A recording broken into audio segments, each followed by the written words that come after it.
Casey, I know you wrote an article, 3 big storylines in preseason, week 1, which this would be against the Commanders. Number 1, can Cade York inspire confidence? Number 2, will a defensive tackle actually step up? And number 3, has DTR surpassed Kellen Mond on the depth chart? That would be as QB3. So take us through those and kind of just what you're looking at. Well, the York one's, it's self-explanatory. Kicks, it's a miss or make proposition, and he did the one thing that he could not do.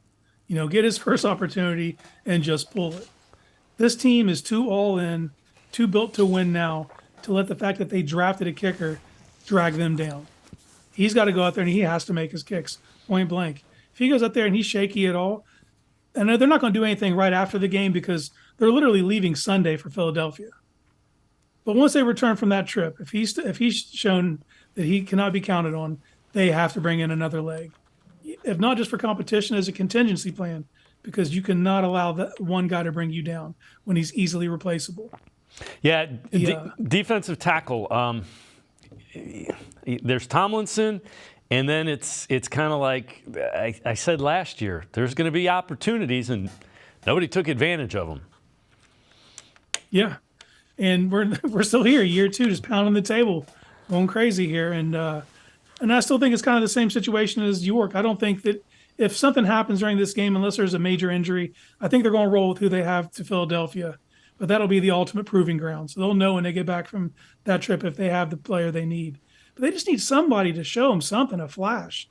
Whether it's Maurice Hurst knocking some rust off. I think Sam Kamara has a huge opportunity in front of him right now, especially since he can play inside and outside.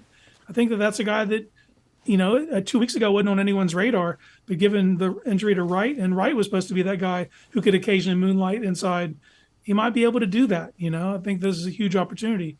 It could prove well up against the run. It didn't really give you anything as a pass rush, but I don't think that's what he's there to do, at least immediately. But they need bodies, man. They need someone to be competent up there. If not, teams are going to know exactly how to handle this defense.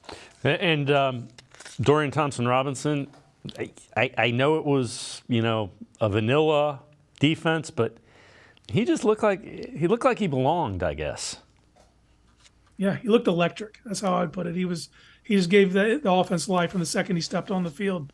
And for me, like today, Stefanski came up and he said all 4 quarterbacks would play in the next game. It would be interesting to see if DTR gets the reps in front of Mond. If it were me, I wouldn't play Mond at all.